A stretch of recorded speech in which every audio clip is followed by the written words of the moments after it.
Sebelumnya, Assalamualaikum warahmatullahi wabarakatuh. Kita dari kelompok 8 akan menjelaskan tentang pembelajaran remedial dan pengayaan.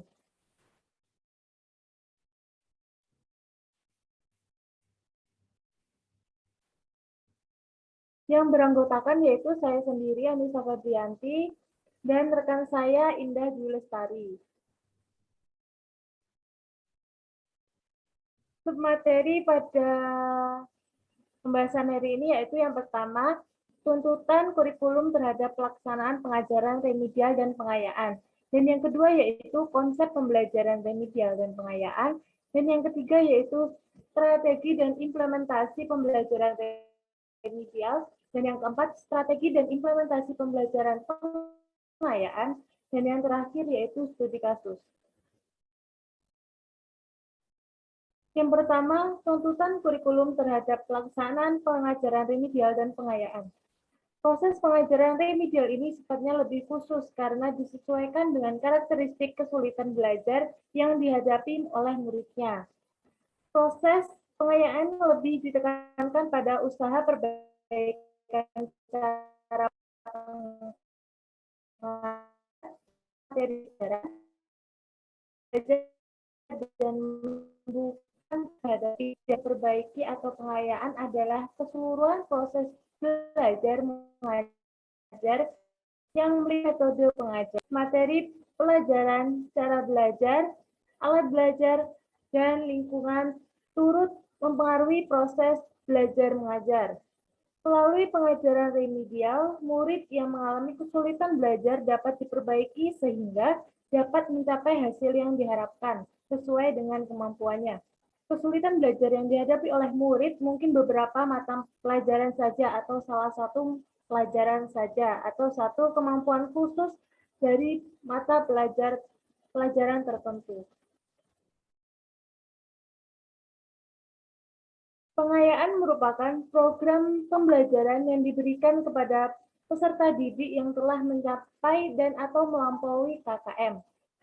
Fokus pengayaan adalah pendalaman dari peluasan materi dari kompetensi yang dipelajari. Berikut jenis-jenis pelaksanaan pembelajaran pengayaan. Yang pertama yaitu kegiatan eksploratori adalah jenis pembelajaran pengayaan yang bersifat umum yang dirancang untuk disajikan kepada peserta didik. Dan yang kedua yaitu keterampilan proses adalah jenis pembelajaran pengayaan yang diperlukan oleh peserta didik agar berhasil dalam melakukan pendalaman dan investigasi terhadap topik yang diminati dalam bentuk pembelajaran mandiri.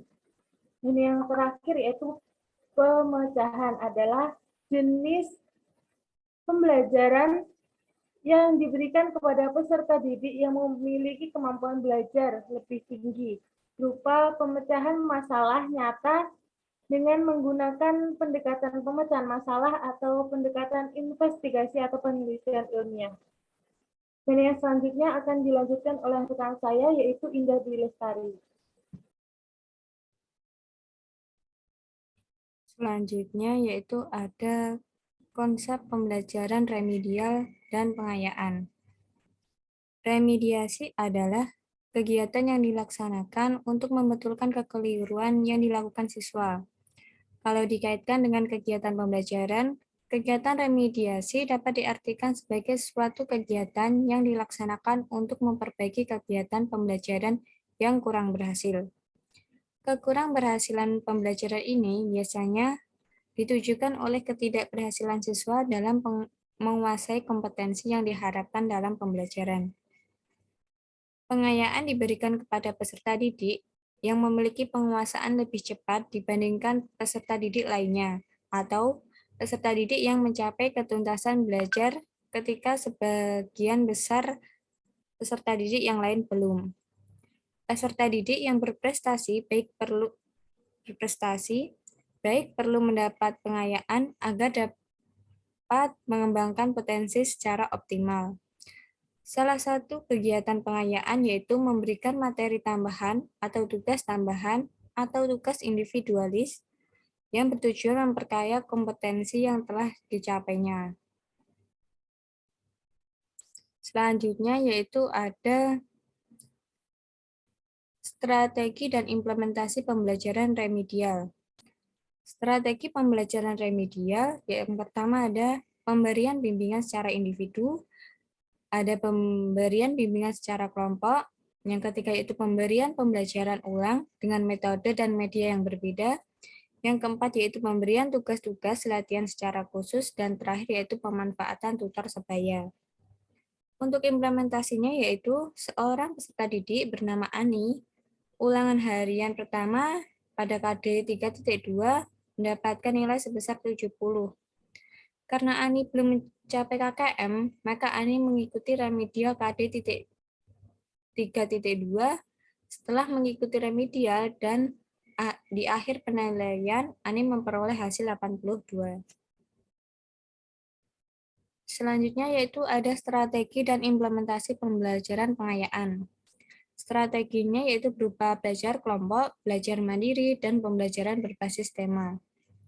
Untuk implementasinya yaitu nilai dari pengayaan tidak perlu ditambahkan terhadap nilai sebelumnya, namun perlu dicatat oleh guru sebagai data prestasi yang dicapai oleh peserta didik. Untuk studi kasusnya yaitu pada pembelajaran daring, ini tidak sedikit yang kurang fokus dalam mengikuti pembelajaran ataupun kesulitan mencari materi sendiri, sedangkan penjelasan dari pendidik tidak bisa maksimal.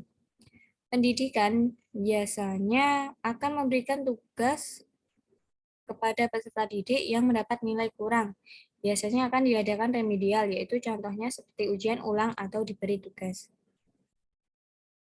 Sekian dari kelompok kami.